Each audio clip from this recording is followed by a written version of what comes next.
Selamat hari Selasa teman-teman, kita bertemu kembali di dalam PA Online GKA Immanuel Malang.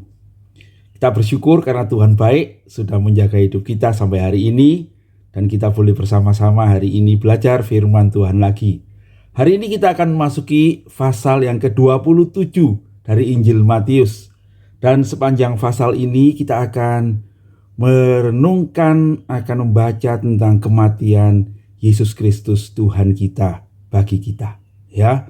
Mari saudara-saudara, sebelum kita membaca firman Tuhan, kita berdoa bersama-sama. Bapa yang di surga, terima kasih kami boleh bersama-sama kembali belajar firman Tuhan pada hari ini. Tuhan, kiranya Engkau akan berkati dan menuntun kami dengan kuasa Roh-Mu, sehingga sungguh lebih banyak daripada yang bisa dikatakan manusia. Tuhanlah yang berkata-kata dalam setiap hati kami ketika kami membaca firman-Mu, ketika kami merenungkannya, dan kiranya melalui kebenaran yang Tuhan nyatakan kepada hati kami dituntun untuk hidup seturut kehendak-Mu di dalam terang-Mu dan menyenangkan hati-Mu. Tuntunlah kami ya Tuhan, kami serahkan PA ini dari awal hingga akhir di dalam Kristus Yesus, Tuhan dan Juru Selamat kami yang hidup. Amin. Saya akan membaca bagi saudara-saudara Matius pasal 27 ayat 1 sampai 10. Beginilah firman Tuhan.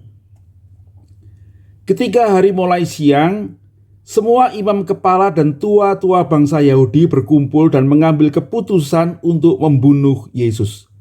Mereka membelenggu Dia, lalu membawanya dan menyerahkannya kepada Pilatus, wali negeri itu. Pada waktu Yudas yang menyerahkan Dia melihat bahwa Yesus telah dijatuhi hukuman mati, menyesallah ia.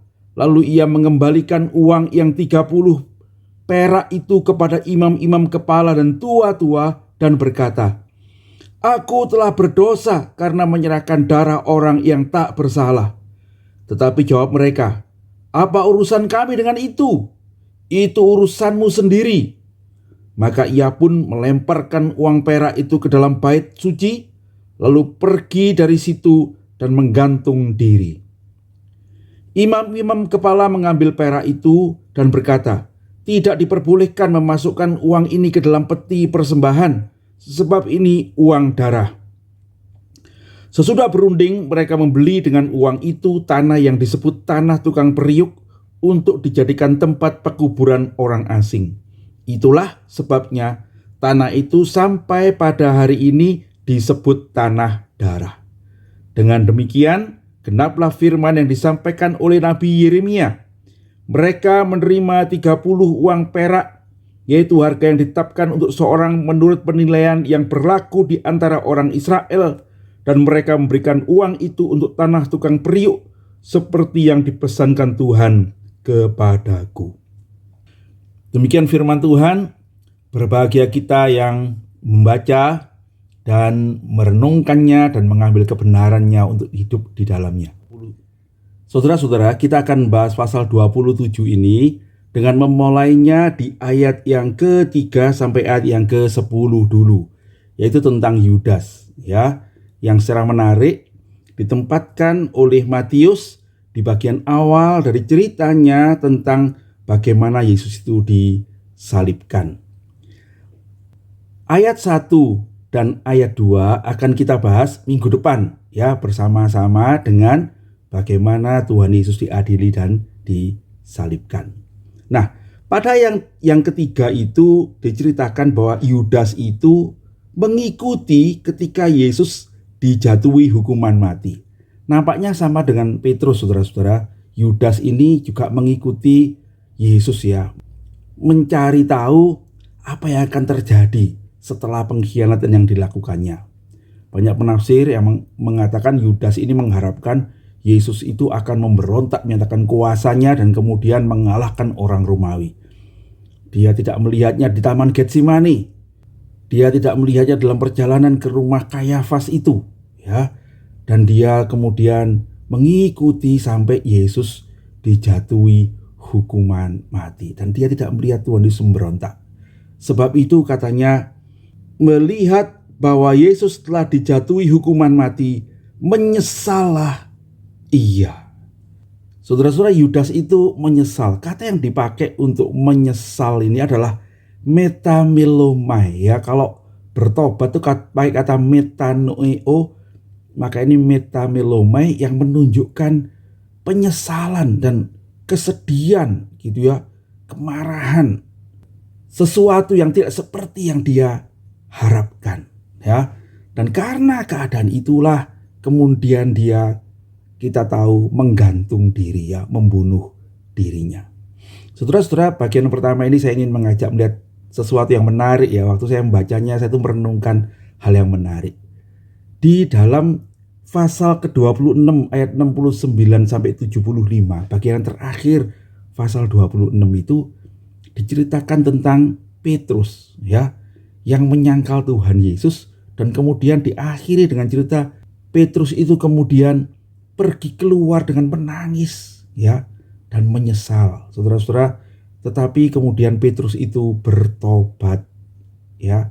Dia tahu kelemahannya, dia tahu kegagalannya, dan dia bertobat.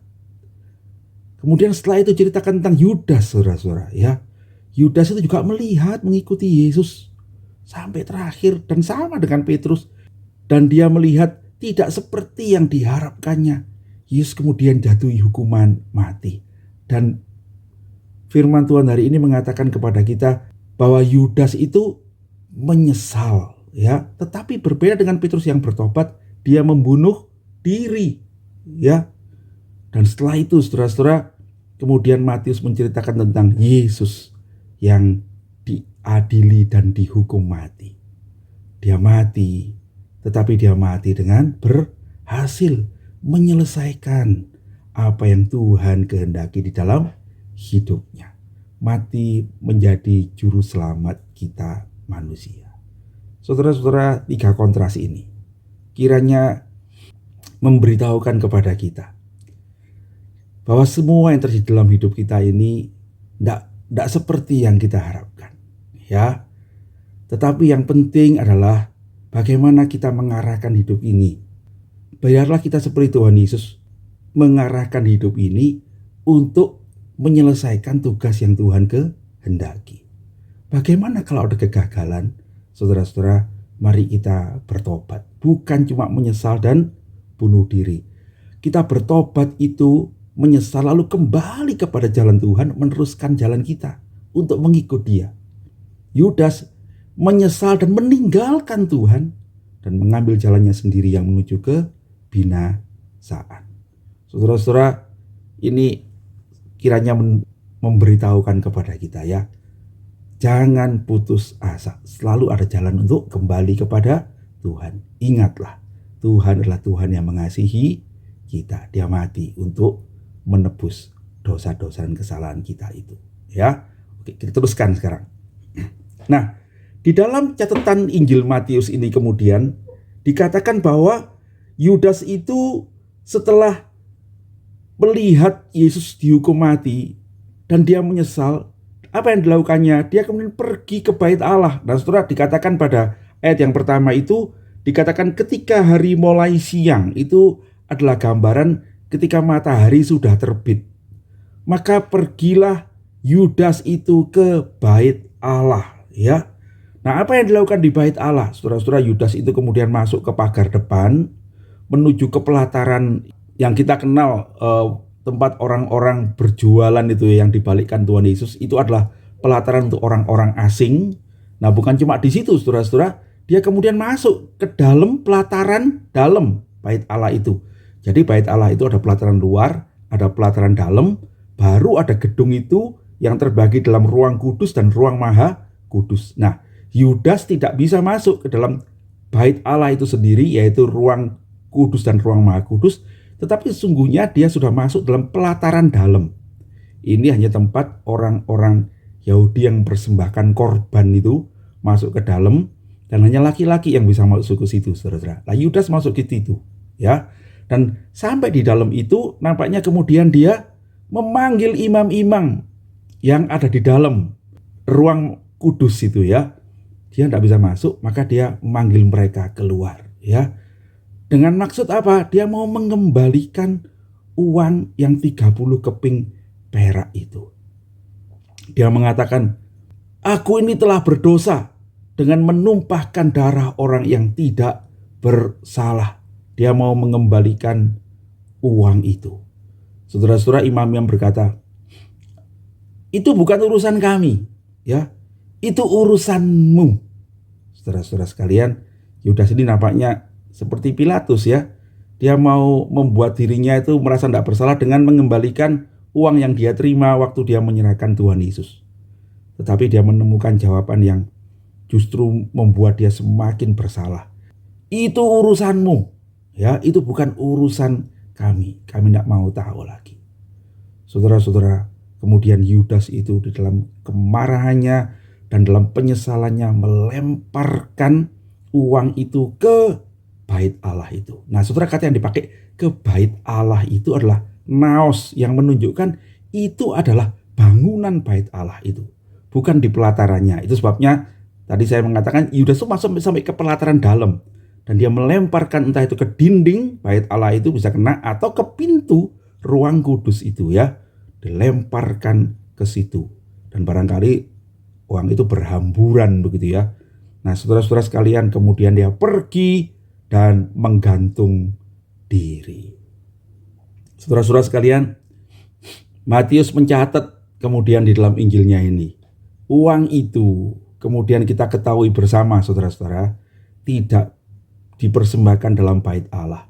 Imam-imam itu mengumpulkannya, lalu mereka berunding dan berkata, uang ini uang darah, uang dari hasil kejahatan pengkhianatan, maka tidak boleh dipersembahkan kepada bait Allah. Lalu apa yang mereka lakukan? Kita belikan saja tanah tukang periuk. Nah, tanah tukang periuk ini adalah tanah yang menurut penafsir itu bisa jadi adalah tempat orang-orang membuat periuk tembikar itu mengambil tanah zaman dulu, ya. Tetapi mungkin tanah itu menjadi kering, menjadi lembab, lalu lempung-lempungnya sudah habis, lalu menjadi tanah yang keras dan tidak bisa ditanami apa-apa lagi, sehingga tanah itu murah harganya, ya. Dan kemudian tanah yang dikenal sebagai tanah tukang periuk ini kemudian dibeli dengan uang 30 keping perak itu, dan kemudian dijadikan kuburan orang-orang asing, orang-orang kafir, bukan orang-orang Yahudi yang mati di Yerusalem. Nah, saudara-saudara, Matius mengatakan di dalam catatannya itu, tanah itu yang sekarang itu maksudnya adalah waktu Injil ditulis, ya, yang kita kenal sebagai tanah darah itu. Saudara-saudara, ini menunjukkan bukti bahwa sesungguhnya Tuhan Yesus itu dikhianati. Ini menjadi bukti bahwa Tuhan Yesus sesungguhnya disalibkan itu dengan tidak bersalah, sehingga uang yang dipakai untuk menyerahkan Tuhan Yesus itu menjadi uang darah itu, ya. Kemudian Matius lebih lanjut mencatat begini. Dengan demikian genaplah firman yang disampaikan oleh Nabi Yeremia. Mereka menerima 30 uang perak, yaitu harga yang ditetapkan untuk seorang menurut penilaian yang berlaku di antara orang Israel, dan mereka memberikan uang itu untuk tanah tukang periuk seperti yang dipesankan Tuhan kepadaku. Nah, nubuat yang dikatakan oleh Matius ini sebetulnya terdapat di dalam Sakaria 11 ayat yang ke-12 dan 13 yang bercerita tentang gembala yang menerima upah yang tidak benar, begitu, ya. Begini dalam Sakaria itu. Lalu aku berkata kepada mereka, jika kamu anggap baik, berikanlah upahku, dan jika tidak, biarkanlah. Maka mereka membayar upahku dengan menimbang 30 uang perak. Tetapi berfirmanlah Tuhan kepadaku, serahkanlah itu pada penuang logam, nilai tinggi yang ditaksir mereka bagiku. Lalu aku mengambil 30 uang perak itu dan menyerahkannya kepada penuang logam di rumah Tuhan. Nah, saudara-saudara, Matius melihat adanya kesamaan itu, dan saya percaya ini juga adalah yang dikatakan oleh Tuhan sendiri kepada Matius. Lihatlah, seperti uang yang tidak layak diterima gembala-gembala itu, demikianlah kelak hambaku akan diserahkan dengan uang yang tidak layak itu. Ya, 30 keping perak itu. Nah, saudara-saudara, dengan demikian Matius mengatakan peristiwa 30 keping perak yang kemudian dibelikan tanah darah itu karena itu uang tidak layak itu juga adalah merupakan penggenapan dari nubuat Nabi. Nah, ada orang yang mengatakan kalau gitu Matius salah dong menyebutnya sebagai nubuat Nabi Yeremia. Bukankah yang mengatakan itu Nabi Zakaria, gitu ya? Nah, saudara, penjelasannya seperti ini ya. Ini yang saya kutip dari John MacArthur. Perjanjian lama itu dibagi menjadi 3 macam kitab, yaitu kitab hukum, yaitu kitab Taurat, itu kitab-kitab Musa. Yang kedua, kitab-kitab yang disebut writing, itu ya, tulisan-tulisan. Dan yang ketiga adalah kitab nabi-nabi. Kitab hukum itu disebut Taurat, kitab writing itu tulisan-tulisan itu biasanya disebut Mazmur karena yang paling depan itu kitab Mazmur. Lalu kitab nabi-nabi itu disebut Yeremia karena yang paling depan itu adalah kitab Nabi Yeremia. Ya, jadi penjelasannya kenapa kok disebut seperti yang dikatakan oleh Nabi Yeremia, itu maksudnya itu yang seperti disebut oleh kitab nabi-nabi, ya, yang di dalamnya ada salah satunya nubuat dari Nabi Zakaria yang menyatakan bahwa ada 30 keping perak yang dibayarkan dengan tidak benar, ya, yang seperti diterima oleh Yudas ketika menyerahkan Tuhan Yesus itu. Nah, saudara-saudara sekalian, apa yang kita bisa pelajari dari PA kita hari ini? Yang pertama, saudara-saudara, kita harus memperhatikan janganlah kita seperti Yudas, ya. Kita melihat peristiwa yang tragis dari nasib Yudas ini. Kurang lebih 3 tahun dia bersama-sama dengan Tuhan Yesus. Dia menerima kasih Tuhan. Dia makan bersama dengan Tuhan. Bahkan dia dibasuh kakinya oleh Tuhan. Tetapi Yudas tidak berhasil menerima anugerah Tuhan. Saudara-saudara sekalian, dia kemudian mati bunuh diri. Saudara-saudara, ini menunjukkan bahwa Tuhan itu baik, ya, pada orang berdosa. Tetapi dari sisi lain kita mesti melihat bahwa kenapa kok Yudas itu tidak berhasil. Memang secara iman, secara rohani kita mengerti ada rencana Allah di dalamnya. Tetapi pelajaran apa yang kita tarik? Yudas ini gagal karena ketika dia mengikut Tuhan, dia punya rencananya sendiri. Dia punya agendanya sendiri. Sebetulnya dia bukan mau menjadi murid Tuhan, tapi dia mau memanfaatkan Tuhan untuk kepentingannya sendiri. Saudara, mari itu menjadi peringatan bagi kita. Apakah kita sungguh sebagai orang Kristen ini sudah menjadi orang yang mengikut Kristus, atau kita menjadi orang Kristen ini sekedar untuk memuaskan keinginan-keinginan kita sendiri supaya saya diberkati, bahkan saudara-saudara hati-hati, supaya saya masuk surga? Ataukah saudara ikut Tuhan Yesus karena saya melihat kasih Tuhan yang besar itu, yang sudah dinyatakan di kayu salib karena dia mengasihi saya. Saya mau mengikut dia. Saya mau mengasihi dia yang lebih dahulu mengasihi kita. Ya, mari kita perhatikan hidup kita ini, saudara-saudara. Yang kedua, kita menemukan fakta yang menarik, ya, bahwa perjalanan hidup itu tidak bisa ditarik kembali. Kita akan menemukan bahwa dosa itu, saudara-saudara, yang sudah kita perbuat tidak bisa kita perbaiki. Saudara-saudara sekalian, William Barclay itu menulis kalimat yang menarik, ya. Jari itu bergerak untuk menulis, dan setelah menulis, dia akan masih terus menulis.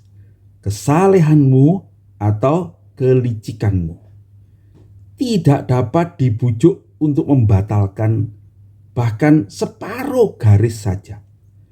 Semua air matamu pun tak dapat menghapus satu kata pun dari tulisan itu. Saudara-saudara, William Barclay menambahkan, tak seorang pun perlu menunggu sampai sedemikian tua untuk memiliki kerinduan menjalani kembali masa yang sudah lewat. Jadi, jika kita selalu mengingat tidak ada tindakan yang dapat dibatalkan, kita harus sangat berhati-hati dalam bertindak. Saudara-saudara, bagaimana berhati-hati dalam bertindak itu? Jangan berbuat dosa. Taatilah firman Tuhan. Berjalanlah dalam tuntunan Yesus Kristus. Ketika kita diperhadapkan dengan keinginan kita sendiri, kesenangan kita sendiri, dan apa yang dikehendaki Tuhan, pilihlah untuk memilih jalan Tuhan. Itulah yang tidak akan kita sesali. Suatu hari, saudara-saudara, kita tidak bisa kembali untuk menghapus apa yang bersalah itu. Tetapi ingatlah di depan tadi ya, kalau kita sadar, bertobatlah ya. Jangan putus asa, jangan bunuh diri, tapi bertobatlah kembali pada Tuhan ya. Yang ketiga, saudara-saudara, William Barclay itu melihat gini ya. Hal yang aneh mengenai dosa adalah bahwa orang dapat membenci apa yang dia telah peroleh dari perbuatan dosa itu. Saudara-saudara, seringkali dosa itu menyenangkan di awalnya. Tetapi setelah kita melakukannya, lalu kita menyesali dan membenci akibatnya. Bahkan kalau itu bentuknya adalah kita menerima kekayaan atau sesuatu yang besar, tetapi kita tahu itu adalah hal yang salah. Saudara-saudara, menarik ya.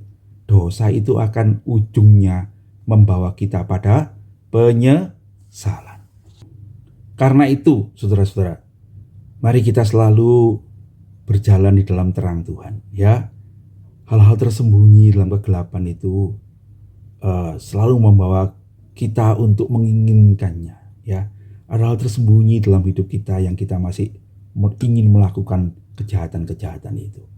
Tapi biarlah di dalam terang firman Tuhan kita selalu memilih untuk berjalan dalam terang Tuhan. Kalau kita gagal, kita harus bertobat dan kembali ya. Saudara-saudara, jangan sampai kita ini seperti Yudas ya, yang akhirnya menyesali 30 keping perak yang diterimanya itu. Yang waktu dia terima barangkali dia senang, tetapi kemudian dia membuangnya dan menyesalinya, bahkan dia menggantung dirinya. Saudara-saudara, semua kita ini orang bersalah. Kita punya banyak kelemahan dan dosa. Saudara-saudara, mari kita berbalik kepada Tuhan ya. Ingatlah, upah dosa itu adalah maut ya, bukan sesuatu yang menyenangkan, tapi sesuatu yang pasti nanti kita sesali. Kalau di dunia ini, saudara-saudara, akan kita sesali di neraka nanti ya. Terakhir, saudara-saudara, mari kita belajar di firman Tuhan hari ini ya. Mari kita bertobat, bukan menyesal. Menyesal itu seperti seorang yang berjalan sampai di tepi jurang. Lalu dia menyadari, loh, ujung perjalananku itu sampai ke jurang. Saya tidak bisa jalan lagi. Lalu dia jongkok di tepi jurang itu lalu menangis, menyesali. Kenapa saya ke sini? Itu menyesal. Tapi bertobat itu apa? Orang itu yang sampai ke tepi jurang lalu berkata, loh, ujung perjalanan kok jurang. Dia menyesal, tapi kemudian dia berbalik. Dan kemudian berjalan kembali ke jalan yang benar. Meninggalkan jurang itu. Itu namanya bertobat. Saudara-saudara, Tuhan menghendaki kita bertobat. Ya, dan percayalah, Tuhan menyertai kita. Tuhan mengasihi kita. Itu sebabnya Dia sudah mati di kayu salib bagi kita. Supaya kita melihat kasih-Nya itu di dalam kegagalan-kegagalan kita, di dalam kelemahan-kelemahan kita, dan kita berjalan menuju kasih-Nya itu, dan bukan meninggalkannya. Tuhan kiranya menuntun kita sekalian. Mari kita berdoa. Tuhan Yesus, terima kasih untuk PA hari ini. Kiranya Engkau menolong kami, supaya kami bukan hanya menjadi orang-orang yang mendengar firman, tapi pelaku firman. Dan tuntunlah kami di jalan yang benar, berjalan menuju hidup yang tidak akan kami sesali, karena kami berjalan di dalam terang-Mu, di dalam kasih-Mu, di dalam anugerah-Mu. Terpujilah nama Tuhan. Dalam nama Yesus Juru Selamat kami yang hidup, kami berdoa. Amin. Demikian PA kita hari ini, saudara-saudara. Sampai bertemu nanti sore jam 6 di Zoom meeting GKI Immanuel Malang kita akan mendiskusikan bagian ini bersama-sama. Tuhan Yesus memberkati.